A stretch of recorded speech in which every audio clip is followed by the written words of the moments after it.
welcome to Write Your Book Your Way, the interview series that goes behind the scenes of real self-published books to explode the myth that there's a right way to write your book and give you the freedom to write in a way that feels good to you and gets it finished.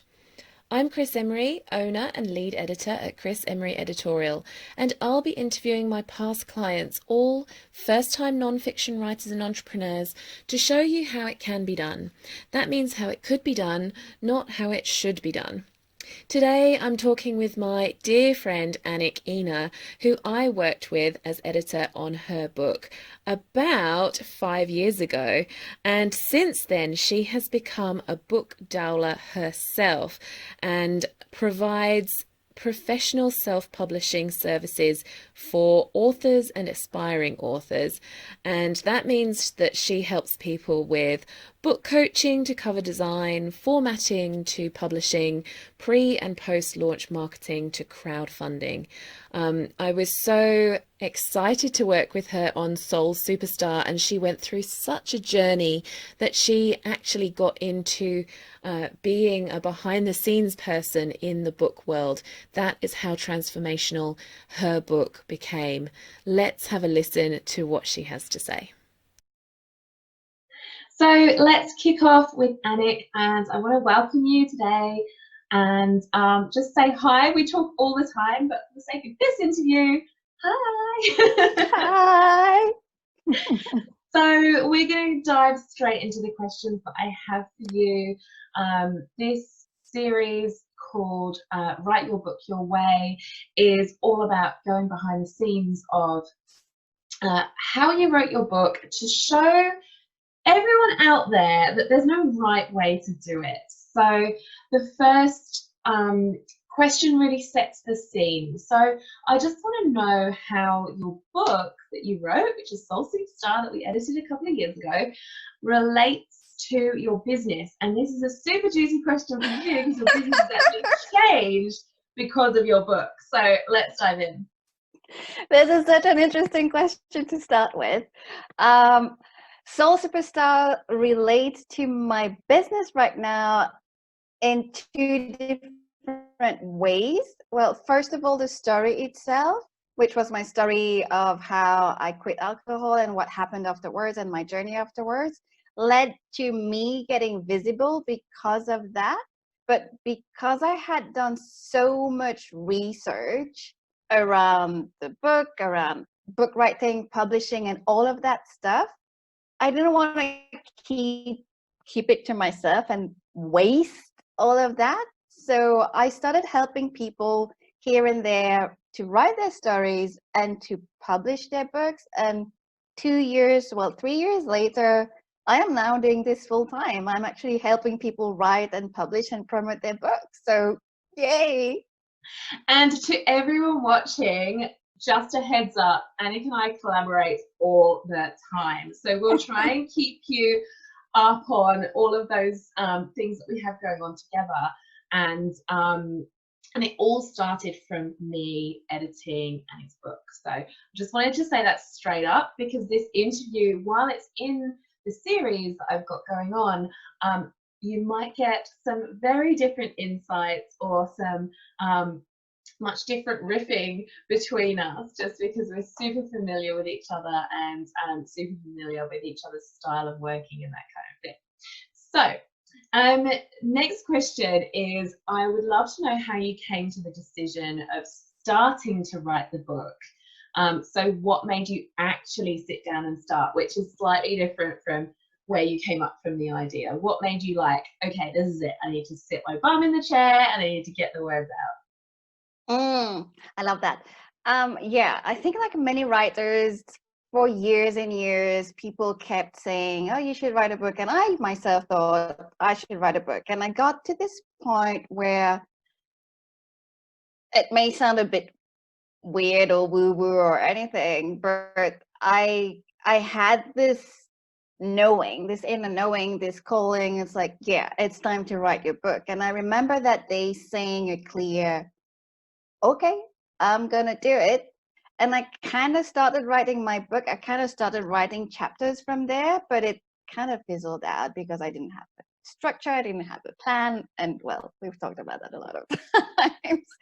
But the real moment I sat down, like literally said, okay, this is it, this is gonna be it, is it was led by me getting to this place of really not feeling good anymore about where I was at in my personal life, in my journey. And I knew it was because there I had like skeletons in the closet. And I knew that the only way to make peace with that was to open that closet, take all the skeletons out, and sort everything out. And for me, because I'm a writer, the way to do that would be to write about it. So I I just booked a retreat. I call it my self-led retreat. I just booked a place, bought a ticket, went somewhere where I knew I would have time to myself, and I just decided, okay, I'm gonna write for all the time that I'm gonna be there, and that's what I did.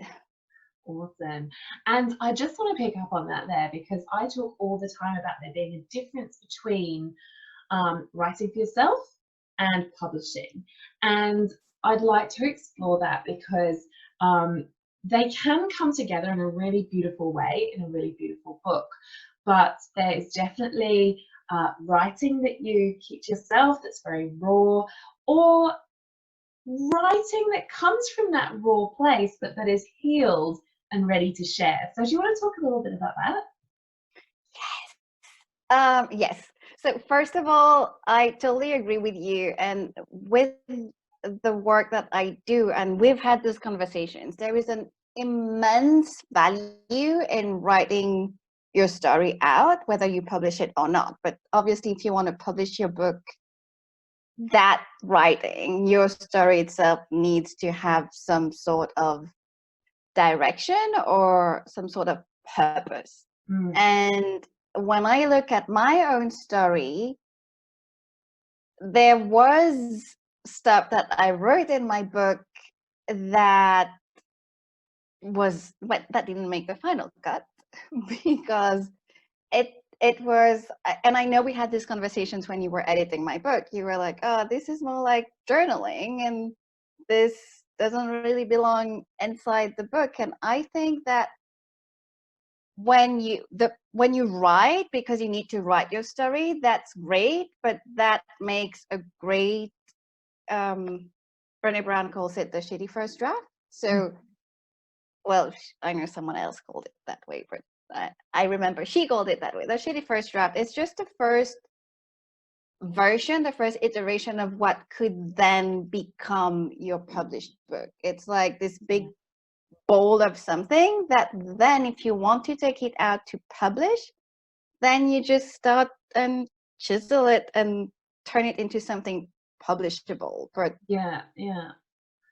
there is a difference between writing for There's a healing, for your own healing, and then writing for publishing. And even though it makes sense to you, your story might not always make sense to others. And that's where I guess that shaping your is really important, because we know every single detail of our lives because we've lived the whole thing, and we make so many assumptions that people are on the same page as us, which is a really huge part of what I do in editing, like giving it that mirror, that reflection, just to say, okay, where are you going with this? Because you haven't introduced this whole thing to the reader, or you're saying this here, but the reader doesn't know the background to that, and it just came out of the blue. So there's so much of that comes into content editing.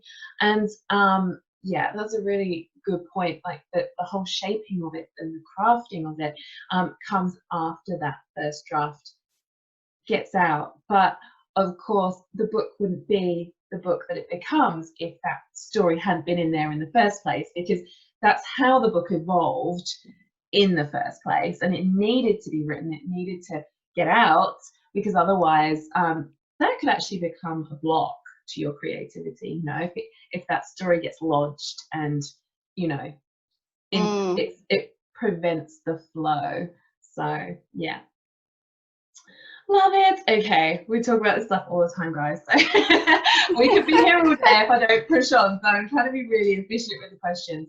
So let's just get into quite a general question, but I know that you'll talk specifically about how you went about it because of your retreat and the way that you did it. But what was your writing process?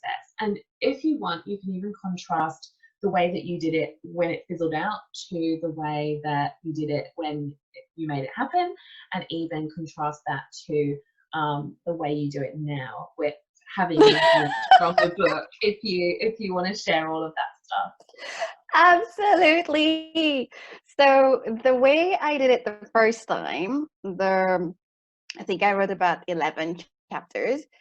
It was Which is on the that is no small thing. Like you talk about it fizzled out and you didn't have a plan and a shape to it, but like 11 chapters is quite a long way through in comparison to some false starts. Like I've got a number of drafts on my computer that are like the first couple of pages of something or an outline of something. So like let's be completely clear here. This is a valid process in its own right, and it might not have just worked for you. Absolutely. And I don't believe in mistakes. I believe in lessons. So that was what I needed to know, that then I needed an outline and a plan. But the way it looked like was more kind of waiting for inspiration. And then when that inspiration came, I would usually voice it and then transcribe it. And because I didn't have a plan of where it was going, of what I wanted the book to look like, I just wanted to let stuff out. At a certain point, at that chapter 11, I realized that I had no idea where this was going, and all it looked like was me kind of boohoo me and wank wank. And I was like, how is that going to serve anyone? Why? I don't want to be writing like a whole book of, oh, this is what happened to me and this is what I did. Exactly. Yeah. I know it was about looking at all the things that I hadn't healed and all the shame and all the guilt that I had, but I didn't want to write the big bad book of guilt. But how necessary was that to the final? Yeah, exactly what we were just talking about, right? Yes. And so the way I did it the second time was that, first of all, I was like, okay, this is how I wanted to start. And that's how I got the idea of the Soul Superstar, who was this person, this soul that then knew that all of those bad things that had happened were for a greater purpose, were part of the journey. So we were going somewhere positive.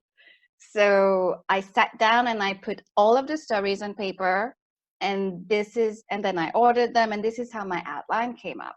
And then logistics wise, what I did was that every day or every writing day, if you're not writing in a day-to-day, on a daily basis, every day I would wake up, take my outline, look at what I want to write, start writing. I wrote by hand, so I would write as much as I wanted, then have lunch, after lunch, voice type what I had just written, and then spend the afternoon editing that chapter, because voice typing can be really weird. So that's what I do, and that's what I did, wash, rinse, repeat every day for 14 days. That's how my first book was written. Yeah. And my current book. What, before you move on, sorry. Yeah. Before you move on, there's just a few little things about the writing process that you love to talk about when it comes to your rituals. And I know that you played particular music that said to yourself, this is my writing time. It kind of just automatically got your brain into that space. So maybe you're going to come onto this because I know that you also still do this now, but would you mind talking about that as well? No, not at all. I could talk ages about writing, so not at all. I believe the way I work is my mind is really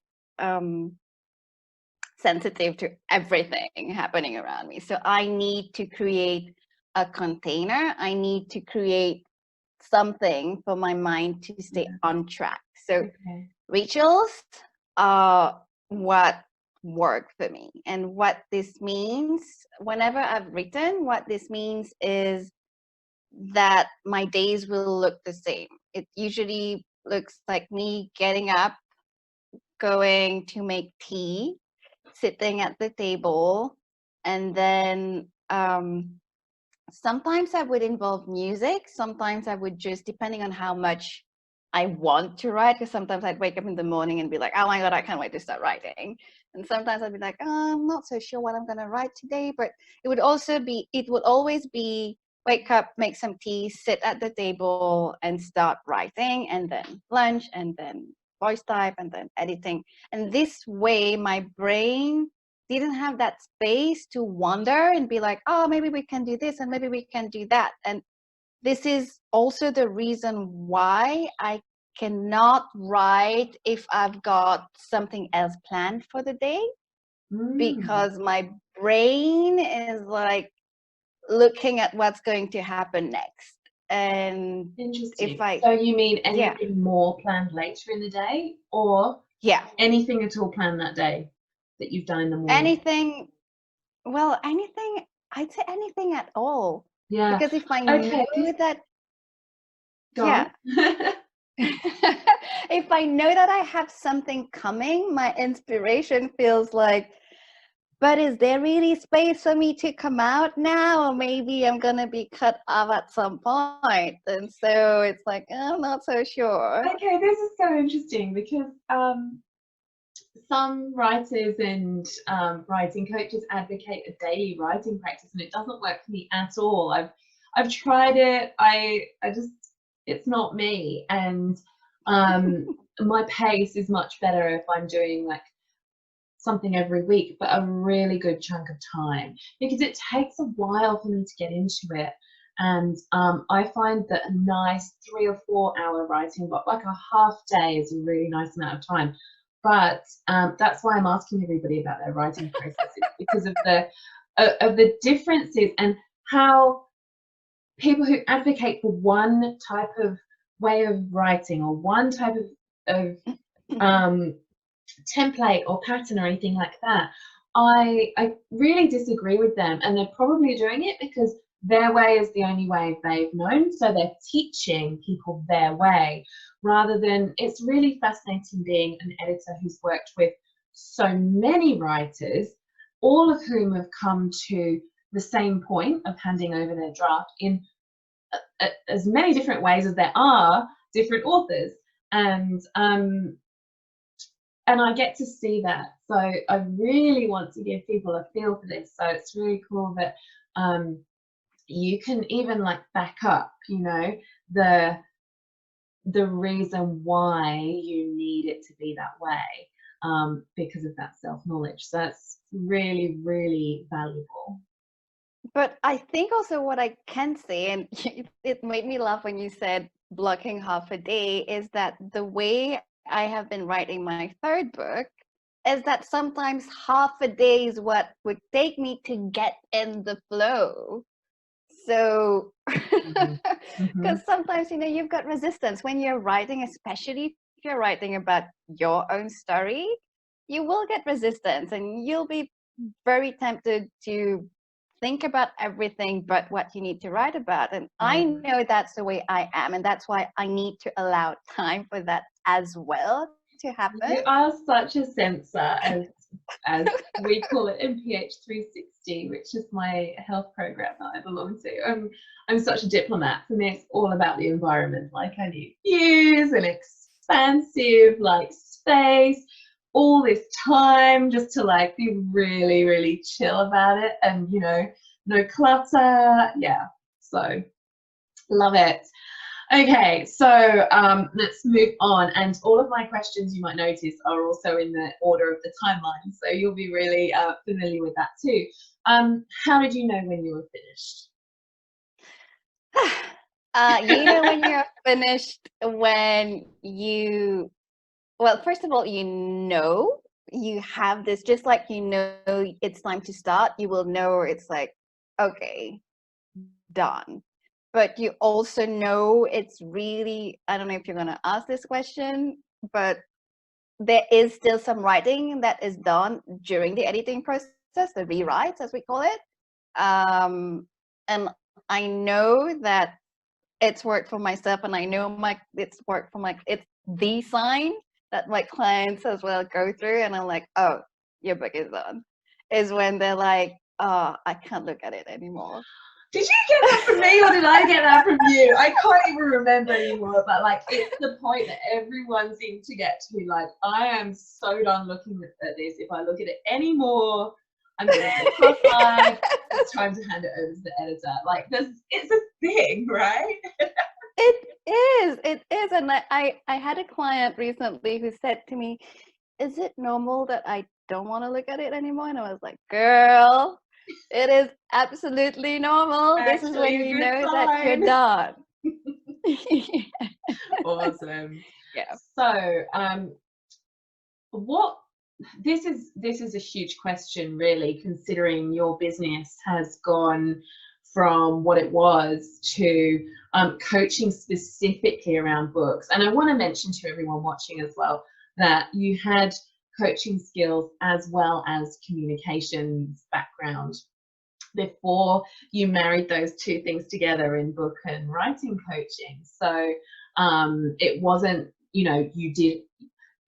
you wrote a book once and then you decided to coach around books. Like, I actually really, it's a big turn off for me when somebody who's written a book once then suddenly overnight is a writing coach. I want to like couch your skills very differently because you have this background. But yeah, my question is, what did you learn from writing and publishing a book? So a lot of the people I've spoken to in this series have been able to pick a couple of things, but it has exploded to be pretty much your entire business life. So I'll leave it to you how you answer that. Well, I would say what I have learned is that, and I say that, I can't say that enough to people, is that the writing part is the easiest. And people who are in the writing part, they can't believe that this is true. But what I've seen, well, I've seen it for myself, and what I see for my clients is that the writing is really the easiest part. And that's why I also encourage people to really enjoy all of that, because this is where you can put as much you in it, because all the rest that is necessary, all the rewrites and all the publishing, the nuts and bolts of the publishing process are necessary, but they are not as enjoyable as the writing part, which is the biggest creative part. So that is the biggest lesson I've learned. And publishing, when you have a plan, when you know what you're doing, or when you're not basically winging it, can be a fun part as well. And the reason why I advocate for a plan is because there are so many things that, for myself, that I didn't know. And I know that's the case for a lot of the first-time authors. There's so many things that you need to know, but you don't know you need to know until you're in it. And so if you don't allow time to take care of all of those things, it can get really stressful. So I think the other lesson is that publishing can be a really stressful process. It can be a really, really stressful process. So I'm glad you just turned it into what you do all day, every day instead. But when it's not for you, and when you know what you're doing, it's different. But I know I didn't really allow time by choice per se. I wanted to publish on my birthday, so that was easy. And it turns out between the time I sent the draft to you and my birthday, there were 4 months, which was perfect. But I've seen people think that once the draft is back from the editor, this is it, it's ready to be published. And yes. no. I have No, encountered that a lot. Oh, sorry, I think there was a blip there. oh, no, I always say, I think what I've learned is that there's the publishing process is a process that requires time, not only for the process itself, for the technical things, but also because publishing a book, and I've seen it for myself, publishing my book came with promoting my book, because these two things go hand in hand. And for the promotion, it's like planting a seed. And if you plant that seed, you need time for that seed to then come out of the earth, and you need to water it every day. And you can't express that process. You can't fast forward it. So I'm glad I did it the way I did, and I'm definitely allowing more time, as much time as possible, for my upcoming books. And in fact, I started talking about them and promoting them even before they were done, because why not? Yeah, yeah, so important. And when you said there about the promotion and stuff taking time, some of the same visibility stuff comes up when you go to publish as does when you're sitting in your writing space and actually trying to get the words down. And it's all the same issue of your voice being heard, but it impacts every step of the way. Once you think you've dealt with writing blocks when you've written it, and then when you've let other people see the initial drafts and you've gotten some feedback and that kind of thing. But visibility will come up yet again when you're putting yourself out there, probably most when you're actually exchanging money for it. Yes, and I think it's funny you say that, because I remember, even though I had written a whole book about my story, even though I had it edited by you, I remember that very first time that I told people, okay, my book is ready to come out. It's scary, and there is so much resistance. Don't buy it. Exactly. Yes, definitely. And it's a whole process, and that's why, you need time to allow yourself, the author, to be comfortable with that and to get over your own blocks, because you are going to step into your own way. It's very easy to happen. Yeah. So support all that way. Next up, what opportunities came your way as an author that maybe wouldn't have come up if you hadn't? Well, my most favorite one is that because I wrote the book, well, I don't know if it would have happened if I hadn't written the book, but I know that because I wrote my book, I reached out to Annie Grace, who's the author of This Naked Mind, the book I read that led me to quitting alcohol, and that therefore led me to my whole journey with doing life without alcohol as my numbing tool of choice. And when my book was about to get published, I reached out to her and I said, hey, I actually wrote the book after reading your book. And she was super nice. She replied to me, and I remember being super fangirling her and being like, oh my God, did you just reply? Oh my God, oh my God, oh my God. And we ended up talking, and she offered to read my book. She actually wrote a review for my book, and I asked her if she wanted to write the foreword to my book, which she did. And because such a generous lady and so down to oh my God, she could be so nice while being where she was in her business.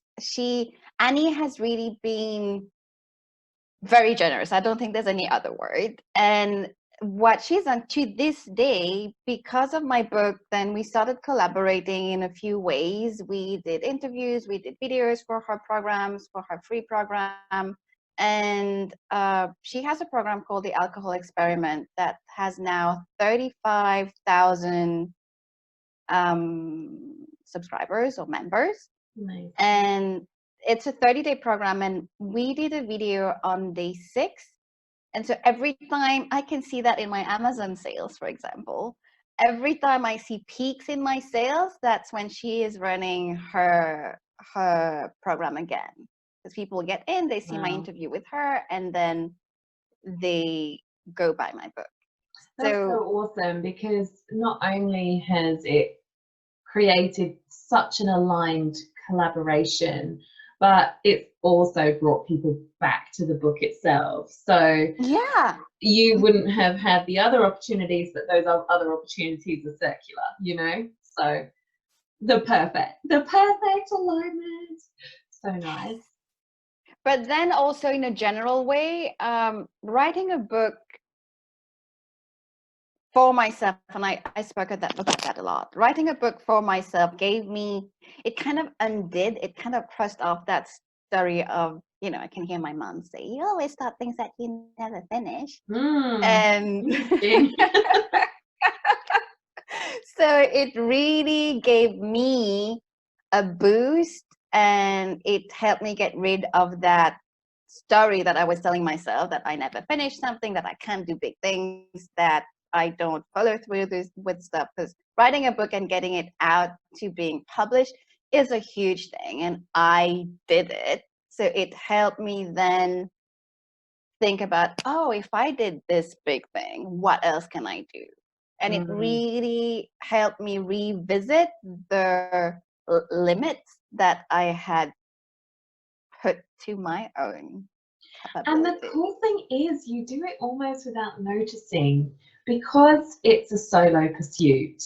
You're just pressing ahead with it day after day, but you're on your own. You haven't actually, apart from the things that you might be telling yourself, you don't have anyone stopping you sitting down and writing like 50,000 words. Like, actually, most people in most circumstances, and I don't want to make too many assumptions, because obviously we're very privileged people to have the support of others and to be financially secure and independent and that kind of thing, but it's free to sit down and write.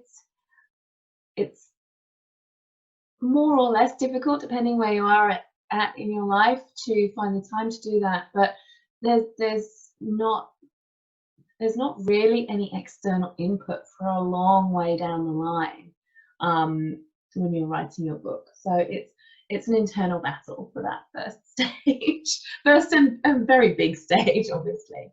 But yeah.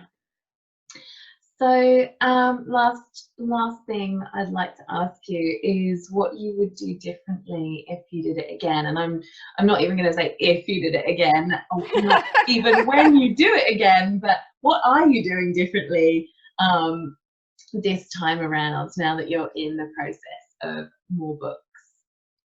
I am doing something that we've spoken about so many times, which is finding the purpose for the book. Because I obviously, as a writer, I write to process stuff. And as I went through when Annie Grace sent me her foreword, I went through my book, my manuscript again, and I edited some things out mostly. And I realized that this could have been written maybe a little bit, I'm not going to say better, because that's where I was at then. But with hindsight, and with 2 years that have happened and being further on my journey, I'm like, oh, well, maybe I didn't need to talk about that. Maybe I didn't need. So what I want to do this time, what I'm doing this time, is not just writing for the purpose and the pleasure of write for the sake of writing, but it's where is this going? Where do I want this to go? And why? What is the person gonna get? What is the reader gonna get? What do I want the reader to get from this? And I think one of the questions that you asked in one of our master classes that I just love, and that's been my guide is, if you close your eyes and imagine gifting that book to someone, who would it be and why? Why would they need to read that book? So I love telling stories. I love, obviously, talking.